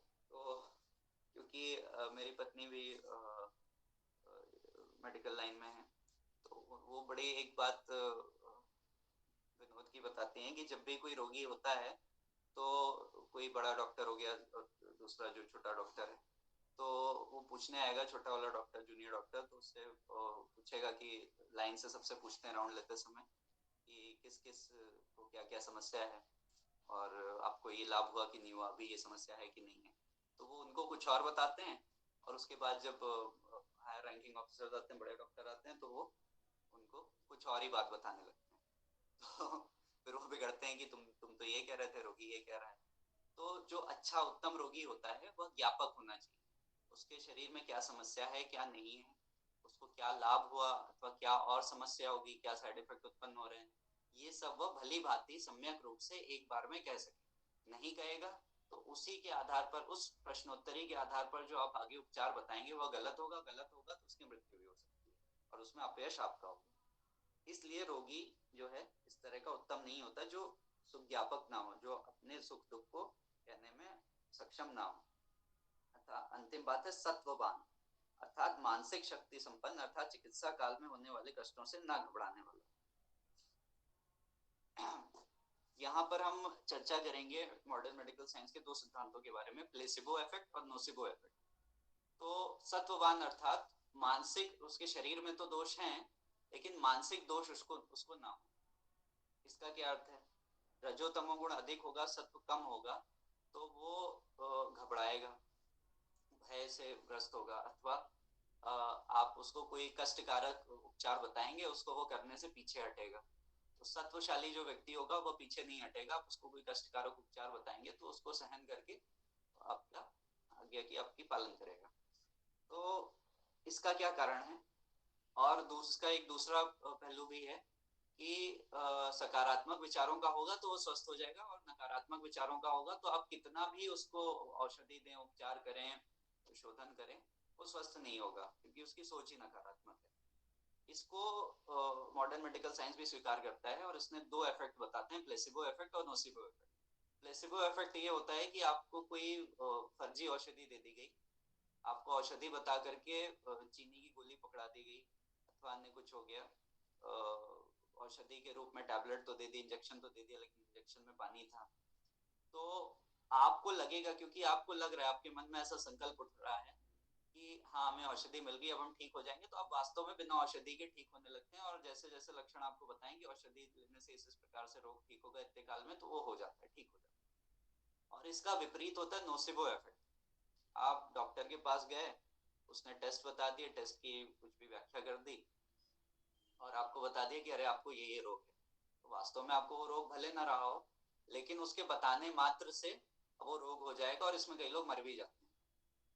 ये हवा हवाई बात नहीं है, ये इनकी मॉडर्न मेडिकल साइंस वालों की जानी मानी बात है। तो नोसिबो इफेक्ट को भी ये स्वीकार करते हैं, उस पर अधिक चर्चा नहीं करते क्योंकि उसमें उनका नुकसान है। प्लेसिबो को वो अपने हिसाब से बता देते हैं, कहते हैं आयुर्वेद की ज्यादा दवाएं बेकार हैं, सिर्फ प्लेसिबो से काम करती हैं, इस तरह की बातें वो करते हैं।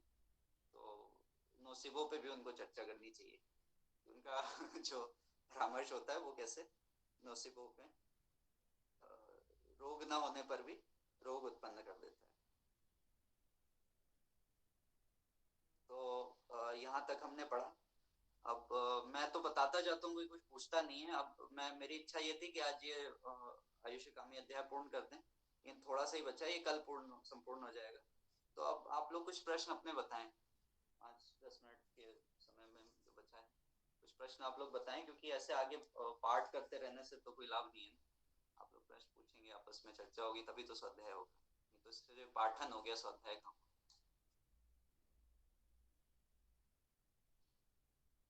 कपिल जी, सौरभ जी, किसी का भी कोई प्रश्न तो? सर आपने बताया था कि पित्त को शामक जो है वो घृत करता है जी। एक मिनट जरा ये गाड़ी जाने दो। हाँ, ये समस्या हमारे यहाँ भी घड़ी की। हाँ ये घृत करता है। तो जो आपने चने बताए हैं वो आपके वात के वाले होते हैं, तो अगर उसको तेल की जगह, तेल की जगह अगर घृत में करा जाए तो ये पित्त शामक होता है। असित पित्त हरो वृक्षो वातलश चमड़का स्मृता, वह रक्त पित्त को हर लेता है और वातल होता है अर्थात वात को प्रकोपित करता है। तो चना पित्त को हर रहा है। मतलब चना जो है पित्त को हरता है और वात को बढ़ाता है। हाँ, चने को अगर आप घी में भूनेंगे तो आपका पित्त होगा वो उसमें हीन योग हो जाएगा, बहुत कम हो जाएगा। अच्छा अच्छा, और उसको जो उसका वात को समक करने के लिए तेल में भुना जाता है ताकि उसका वात भी कम हो जाए। वात कम हो जाए। अच्छा ठीक और है। किसी भी अनाज को आप अंकुरित करेंगे या रात भर भिगाएंगे तो वो उसमें वात बढ़ जाता है। तो अच्छा। अब होता क्या है कि चना लोग बताते हैं आजकल की चना जो है आप भिगा करके सवेरे कच्चा खा लीजिए, रॉ डाइट लीजिए। ठीक है, कि हमारे यहाँ से उन्होंने सीख लिया कि भोजन में भी प्राण होता है और प्राण युक्त भोजन करेंगे तो अधिक लाभ होगा, तो इसलिए इन्होंने कहा कि चना ही हम कच्चा खाएं। तो चना वैसे ही वात कारक है, आपने उसको भिगा दिया, वो फूल गया और वात कारक हो गया। ठीक है, वात का अति योग कर देगा, इसलिए उसको भूनना, उसके साथ में वात शामक औषधि लेकर के, जैसे तेल में आपने हींग डाल लिया, अजवाइन डाल दिया, जो भी आपको ठीक लगे, जो भी बात जो आपको उचित पड़े। ठीक है, ऐसे मसालों के साथ में आप उसको तेल में भूने, धीमी आंच पे देर तक भूने, वो अच्छे से पक जाए, इसको कहते हैं सिद्ध हो जाए, भोजन भली प्रकार सिद्ध हो जाए, तब आप उसका सेवन करें। वो आपका वात भी नहीं करेगा और पित्त का भी शमन करेगा, और आप ऐसे ही कच्चा खाएंगे तो वात हो जाएगा। ठीक है, ठीक ठीक। और कोई प्रश्न करिए। जो बादाम है, कई लोग कहते हैं बादाम में और चने में समान गुण होते हैं, सिर्फ तेल नहीं होता है। अच्छा, तो क्या बादाम को भिगोने पर भी ऐसा ही कुछ होता है? देखिए, बादाम उष्णवीर्य होता है और भिगाने पर उसकी प्रकृति परिवर्तन होकर के शीतवीर्य हो जाता है। लेकिन अभी हम आगे पढ़ेंगे कि बादाम को अभी लोग बड़ा अच्छा समझते हैं क्योंकि बड़ा महंगा है। आयुर्वेद में बादाम को कुछ बहुत उत्तम नहीं माना गया है। सूखे मेवों में सर्वोत्तम जो है वो किशमिश और खजूर आदि को माना गया है। ये बादाम और चिरौंजी वगैरह जो होते हैं ये अच्छे हैं लेकिन हीनतर हैं। तो हम खजूर खाएं और हम किशमिश आदि खाएं, मुनक्के वगैरह खाएं, ठीक है, उतने ही पैसे में। इतनी महंगी चीज लेकर के क्या फायदा जो आयुर्वेद में बहुत अच्छा, जिसको माना भी नहीं गया। ठीक है, अच्छा है, कोई उसमें खराबी नहीं है, लेकिन ये बहुत अच्छा द्रव्य नहीं माना गया आयुर्वेद, विशेषकर चिरौंजी और बादाम और अखरोट आदि। जैसे कफ वालों को भिगो के खाने में फिर समस्या होने लगती है, कोई भी जैसे किसमिस हो जाएगा ना, तो समस्या होगी। कफ दोष आपको पहले से आप भिगाएंगे तो शीतवीर्य हो जाएगा। तो फिर इनको उबाल लेना अच्छा रहता है भिगोने के बाद। उबालने से क्या होता है ये तो मुझे देखिए ज्ञान नहीं है, मैं प्रयास करूंगा खोजने का, लेकिन मैं आपको कह रहा हूँ कि आप बादाम खाएं ना अगर आपको कफ दोष है तो। नहीं, जैसे किशमिश हो गया या फिर छुहारा हो गया। हाँ, छुहारा आदि खाइए। छुहारे को आप मतलब आप छुहारा भी, आपको कफ दोष है तो छुहारा खाने की क्या जरूरत है? अगर आपको कफ दोष है तो आप उष्णवीर औषधियां लीजिए। छुहारा जो है, छुहारा पित्त शामक होता है, ठीक है। और जो शिशिर ऋतु और हेमंत ऋतु होती है, ठंडी का जो सीजन होता है, इसमें छुहारा खाने के लिए बताया गया। अभी बसंत पंचमी के बाद से छुहारा नहीं खाना चाहिए और इसके पहले भरपूर मात्रा में खाना चाहिए। कार्तिक मास के अंत से लेकर के बसंत पंचमी तक आपको भरपूर मात्रा में छुहारे लेने चाहिए, उसके पश्चात नहीं लेने चाहिए, क्योंकि इस समय प्राकृतिक रूप से पित्त बहुत प्रकोपित रहता है। आपकी कफ प्रकृति है, तो आप जो कफ शामक पदार्थ है आप उसका सेवन करें। देखिए यही मैं आपको बताता हूँ कि आयुर्वेद में एक जनरल प्रिस्क्रिप्शन किसी के लिए नहीं हो सकता है कि सब लोग इसको खाएं तो अच्छा रहेगा। जी अपनी अपनी प्रकृति के अनुसार जो चीज आपके लिए अमृत है वो दूसरे के लिए विष हो सकती है, तो इसका विचार करके फिर आप।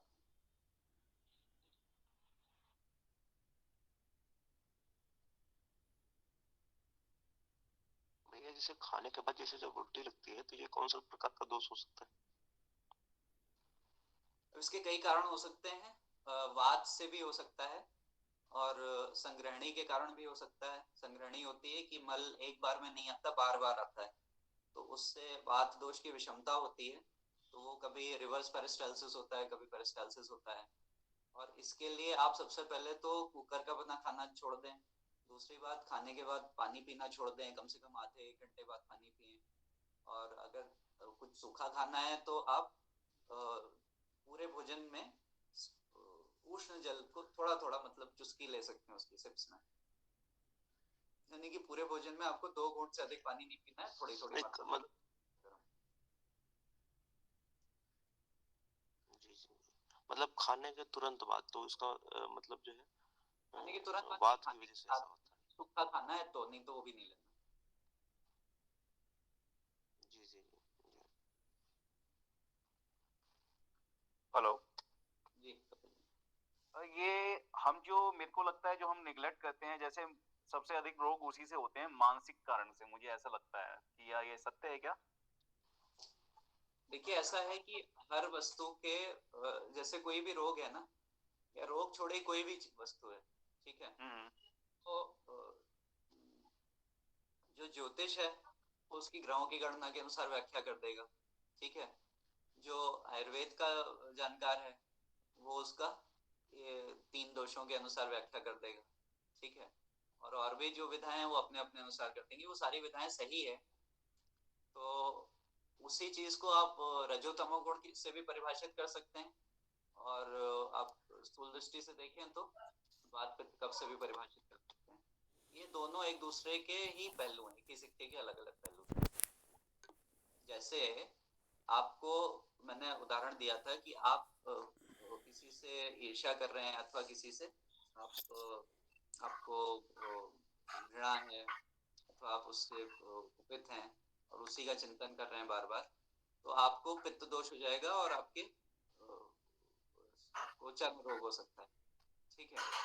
और अगर आपको चर्म रोग हो रखा है तो यानी कि आपका पित्त कुपित है, तो भी आपकी प्रकृति ऐसी रहेगी कि आप बार बार कुड़ेंगे, जो आपके शत्रु हैं उनको सोच करके आप कुड़ते रहेंगे। तो दोनों एक दूसरे के कारण। इसमें ऐसा भी हो सकता है कि जैसे अगर मेरा पित्त दोष शांत है, कम है, तो मैं किसी से जानबूझ के ईर्ष्या करूं तो वो बढ़ जाए। हाँ ऐसा होता है। अच्छा, मतलब ये हम प्राकृतिक तरीके से, जो मानसिक तरीके से हैं, इसको भी दोषों को शांत कर सकते, समन कर सकते हैं मतलब। हाँ। अच्छा, यदि इसमें एक आप चीज है, आपके साथ कोई घटना घटी, किसी ने आपका अपमान कर दिया और आप 1 हफ्ते तक उसको सोच सोच के आपको क्रोध आ रहा है, तो आपको कुछ ना कुछ पित्त विकार हो जाए। अच्छा, फिर इन दोषों को, जो ये दोष आ रहे हैं, इन दोषों को मतलब हम तो चाहते नहीं कि आए, लेकिन वो आते हैं, तो उनको कैसे मतलब बच सकते हैं? मतलब जैसे अब कोई भी चिंता है, सपोज कर मेरी किसी ने बेइज्जती कर दी या बदनामी कर दिया, कुछ भी कर दिया, वो मेरे माइंड में घूमता रहेगा, तो मैं उसको कैसे शांत कर सकता हूँ? तो इसकी 2 प्रकार की चिकित्सा बताई, ठीक है। आपने मानसिक के लिए आपने उसमें, हाँ, सत्व शुद्धि करके सात्विक आहार विहार करिए, सात्विक चिंतन करिए, ठीक है। उधर दिमाग न ले जा करके भगवान नाम का जप करिए, ठीक है। भगवान की तरफ आप जाइए, ठीक है। या अच्छे कार्य की तरफ ध्यान लगाइए कि हमें जीवन में ये हमें हासिल करना है, इस प्रकार से आप सोचिए। मतलब आपने मानसिक दोषों को 3 तरह से बताया, बुद्धि से, धैर्य से और आत्मविज्ञान से। जी। तो इसमें सबसे पहले जो है, फिर मेरे को लगता है, पहले निर्णय लीजिए कि किसी ने हमारे साथ कुछ गलत कर दिया, तो क्या हमारी क्षमता है कि हम उससे कुछ उसका प्रतिकार कर सकें। यदि क्षमता है तो उस पे बुद्धिमत्ता पूर्वक आप आगे बढ़िए। नहीं ये क्षमता हमारी क्षमता के बाहर है, जैसे राजा से हम नहीं निपट सकते हैं, तो फिर बुद्धि से यह निर्णय कीजिए कि जो चीज हमारे हाथ के बाहर है उसके बारे में सोच के क्या फायदा, ठीक है। दूसरी बात, धैर्य से करिए। ठीक है, जैसे कुछ भी करना है नहीं करना है तो हम सोच विचार के कर लें। ठीक है, धैर्य रखें कि अब हम बताते तो हैं हम इसको, लेकिन अभी नहीं, हम देखते हैं, सोच के बताएंगे सही तरीके से, ताकि हमें उल्टी ना खानी पड़े। ये धैर्य का आपने अवलंबन लिया। फिर आत्मविज्ञान पे जाइए कि उसने हमें हमारी कुछ हमारा अपकार किया, तो हमारा क्या किया, शरीर का किया। हम शरीर थोड़ी हैं, ऐसे कई शरीर कई बार लगे, उसके उसका भी शरीर है, मेरा भी शरीर है, इन सभी शरीरों में मेरी चेतना व्याप्त है। तो इस प्रकार से विचार करेंगे तो भी लाभ होगा। तो ये मानसिक दृष्टि से हो गया। और मैं कह रहा हूँ मानसिक दृष्टि से आप नहीं कर पा रहे हैं, ठीक है, तो सौंफ और मिश्री का शरबत पी लें, आपको लाभ होगा। क्योंकि आपका पित्त कम होगा तो ये भी कम होगा, और मानसिक दोषों को कम करके सत्व शुद्धि कर लेंगे तो भी उससे भी पित्त कम हो जाएगा, साम्य भाव में आ जाएगा। तो दोनों ही तरीके से आप उपचार कर सकते हैं। मैंने कहा ना, उपचार वो अच्छा होता है जो देश काल आदि के अनुरूप हो, योग्य हो। तो कौन सा उपचार आपके द्वारा ग्रहण करने योग्य है ना। आप ट्रेन में, रास्ते में कुछ हो गया, अब तो आपको सौंफ और मिश्री का शरबत नहीं मिल सकता, तो आप मानसिक उपचार करिए। और आप इतने खराब माहौल में है कि मानसिक रूप से आप अपने आप को नहीं संभाल पा रहे हैं, तो आप द्रव्य का सेवन करके, सौंफ आदि का सेवन करके अपने पित्त को शमन करिए। ये तरीका, ये यही अर्थ था जो हमने पढ़ा कि योग्यता क्या थी। ठीक है। तो ये तो आप लोग प्रश्न तो पूछते हैं, लेकिन जो हमने पढ़ा उसके बारे में कोई नहीं पूछता है, ये मुझे नहीं समझ में आता। आप काफी अच्छे ढंग से उसको एक्सप्लेन करते हैं, डिफाइन करते हैं, तो मुझे लगता नहीं है कि कुछ पूछने लायक होता है, क्योंकि मैं, जैसे आपने बताया था कि हावी दो सामक होती हैं, दो नदियां का संगम होता है, तीन नदियों का आप काशी वगैरह बता रहे थे, और काल, क्षण काल होता है, ये काफी अच्छा आपने डिफाइन कर रहे हैं। तो मेरे को तो लगती है कुछ प्रॉब्लम आती है, बस इन्हीं प्रॉब्लम के बीच में कुछ अगर क्वेश्चन क्रिएट होता है तो वो मैं पूछ लेता हूँ आपसे। महेश जी, सौरभ जी, कोई अन्य किसी को कोई प्रश्न?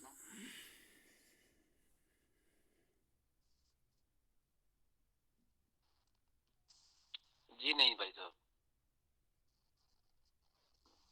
विवेक जी, आप विद्यालय में हैं या आप आवास पर हैं अपने? मैं रेवाड़ी में हूँ, अभी अपने कक्ष में हूँ। विद्यालय अच्छा। जाऊंगा 9 बजे, 9:15 बजे जाऊंगा विद्यालय, महाविद्यालय। आप तो कुछ सबका कुछ ज्ञानवर्धन करें, कोई आपकी टिप्पणी मिलती है तो बड़ा अच्छा रहता है सबके लिए। इसमें 29वां श्लोक है, आड्यो रोगी विषग वश्यो ज्ञापक है सत्ववान अपि। तो इसमें रोगी को धनाढ्य, धन संपन्न होना चाहिए, ऐसा लिखा हुआ है। तो मैं इसको अर्थापत्ति से ऐसा समझता हूँ कि जो जिसके पास धन नहीं है उसको अपने स्वास्थ्य का विशेष ध्यान रखना चाहिए। जिसके पास धन है वो ही आयुर्वेद की दिनचर्या का पालन न करने का रिस्क ले सकता है। इसको हमें ऐसे समझना चाहिए।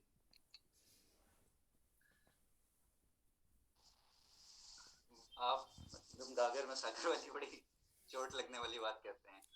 तो ऐसा आजकल इलाज वगैरह इतना महंगा है कि अभी कोरोना में भी देखा, कई लोगों के मकान बिक गए, संपत्तियां बिक गई, और उसके बाद भी बचे नहीं।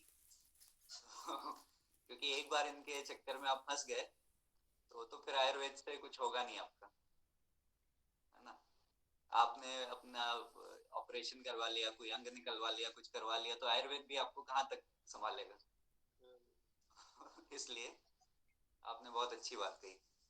तो इस बात का हम लोग को विशेष रूप से ध्यान रखना चाहिए कि अगर चंगुल में फंस गए तो क्या होगा, इसलिए देख लें। और आयुर्वेद की भी चिकित्सा बड़ी महंगी है, क्योंकि द्रव्य इतने महंगे हैं, क्योंकि जो मिलता है वो तो शुद्ध होता नहीं। हाँ, या तो शुद्ध मिल जाए तो हम कहें, वैसे तो बहुत कुछ मिल रहा है, काफी सस्ते में मिल रहा है, लेकिन उसमें शुद्धता नहीं है। तेल में अशुद्धि है, हर चीज में तो मांस की मिलावट है, हर वस्तु में गौमांस की मिलावट है, सीधे अथवा प्रत्यक्ष अप्रत्यक्ष रूप से तो कुछ ना कुछ। यदि हाँ जी, यदि हम इस सूत्र को स्मरण रखें तो हो सकता है कि हम आयुर्वेदिक दिनचर्या का पालन कर पाए, कि भाई हम इतने बड़े धनाढ्य तो है नहीं, तो हमें अपने स्वास्थ्य का ध्यान रखना चाहिए। जी। लेकिन कि इसको हम इसका कैसे याद रखें। आप कपिल जी, आप कुछ कह रहे हैं, आप बता दीजिए। लेकिन इसका ज्ञान अगर होएगा जब तो ध्यान रखा जाएगा कि हाँ भी, जैसे मुझे लगता है कि जैसे एक तरह से जो मेन्यू मैं पहले भी डिस्कस कर रहा था कि हम यहाँ किसी निर्धन को या ऑलमोस्ट मुझे भी नहीं पता, जबकि मैं इस चीज का अवेयर हूँ, भावी आयुर्वेद बहुत अच्छी चीज है, तो मुझे भी ये चीज पता नहीं है कि हमें कैसे अपने स्वास्थ्य का ध्यान रखना चाहिए। बेसिकली जो चीजें हमें पता चलती जा रही है हम उसको छोड़ते जा रहे हैं, या जो उचित नहीं लगती उसको करते जा रहे हैं। तो ये जब मुझे इतना पता होने पे मैं भी नहीं 100% श्योर, तो जो निर्धन है वो तो अपना आज की डेट में एक, मैं कल का किस्सा बताता हूँ। मैं जंगल में गया था, तो जंगल में मैं देख रहा था कि एक ना 5 या 6 साल की बच्ची होगी, वो वहाँ के जो विदेशी बबूल है ना, वो काटे गए थे, तो उनकी लकड़ियां लेके जा रहे थे वो। तो सुबह मॉर्निंग में आते हैं 6 बजे के, और वो दोपहर के 2 बजे तक फ्री होके वो गठरी को लेके जा रहे थे। तो वो छोटी बच्ची बेचारी रो रही थी, उसका जड़ जो होती है ना वो चुभ रही थी उसको। तो मैंने वो उसको कहा कि क्यों रो रहे हो, तो उसने मुझे कारण नहीं बताया, क्योंकि उसके सर के नीचे वो कपड़ा नहीं था। तो मैंने डूट उठा के मैं लेके चलता हूँ ना, लेकिन मैं बता रहा था कि इतनी निर्धनता हमारे देश में है, तो इस निर्धनता तक चलते हुए मतलब ज्ञान भी नहीं है, तो मतलब ये पॉसिबिलिटी लगती है, जैसे आपने बताया निर्धन को ये चीज का पता होना चाहिए कैसे हमें अपना स्वास्थ्य रखना है। तो मुझे लगता है कि उससे पहले उसकी जो लाइवलीहुड है ना, मतलब उसको सरवाइव करने का जो तरीका है वही उसको जीने नहीं दे रहा। तो वो मुझे थोड़ा लगता है कि हाँ भी ये थोड़ा वो मतलब दुख का कारण है, मतलब मुझे लगता है। बिल्कुल सही बात है। उसकी जो मूलभूत आवश्यकता है वही पहले, सबसे पहले तो पूरी हो। बाकी चीजें तो बाद में, स्वास्थ्य बहुत बाद में आएगा नंबर उसका। वही मुझे मतलब मैं कल देख के बड़ा दुखी हुआ था इस चीज को देख के कि हाँ भी बताओ, छोटी सी बच्ची है, वो जड़े लेके जा रही थी उसकी विदेशी बबूल की, तो उसको चुभ रही थी। मतलब मैं तो कहा कि क्या स्थिति है कि मतलब कितना मतलब समाज जो है अभी मतलब मूलभूत अवस्था को वो देखो ना, एक ईंधन के लिए वो सुबह 6 बजे या 7 बजे से लेके 12-1 बजे तक वो उस काम के लिए ही है, खाली ईंधन मतलब कि वो उससे रोटी बना लेंगे बस।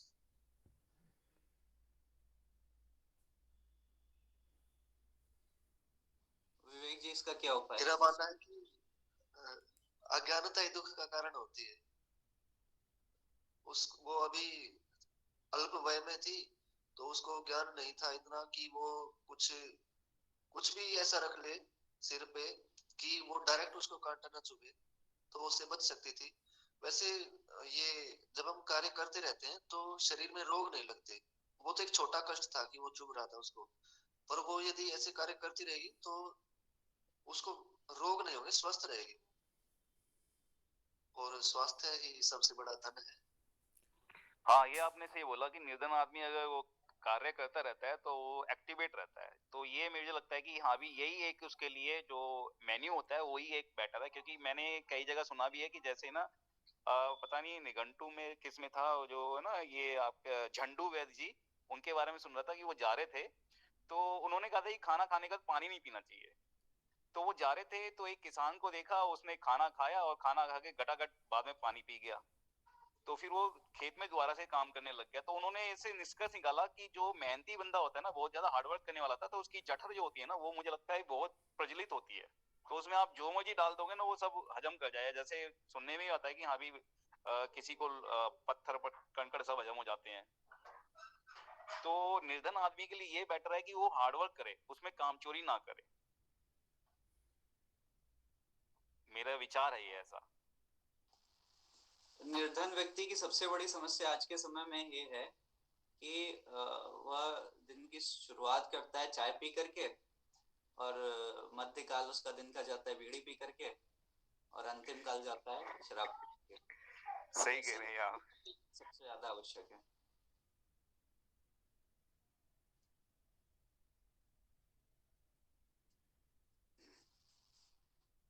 तो निर्धनता तो सबसे बड़ा पाप है ही, क्योंकि निर्धनता से आप ना चाहते हुए भी अनजाने में कई सारे पाप आप कर जाते हैं जो वैसे आप नहीं करते।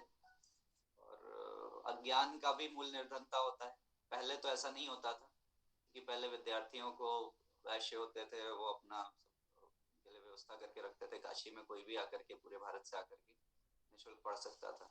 आज भी कुछ वैसे संस्थाओं के अवशेष हैं काशी में, लेकिन अब तो वो समय रह नहीं गया। अब सबसे अधिक धन तो पढ़ाई करने के लिए लग जाता है, वो पढ़ाई भी ऐसी करवाते हैं कि उसके बाद कुछ कर पाना ना कर पाना बाकी नहीं रहा।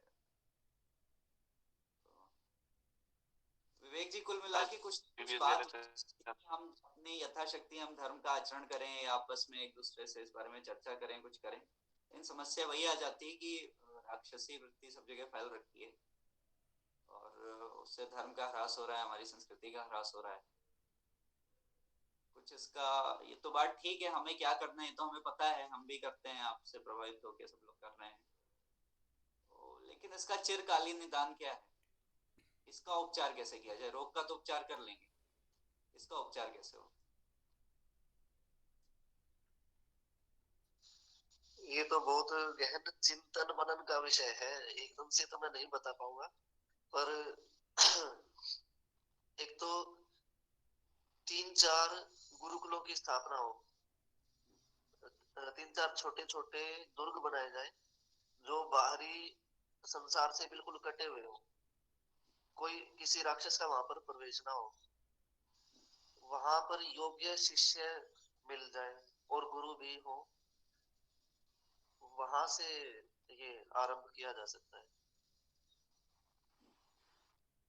प्राणेश जी और सौरभ जी, आप जरा रिकॉर्डिंग बंद कर दें। तो ये आपका कहना जो है आपने एकदम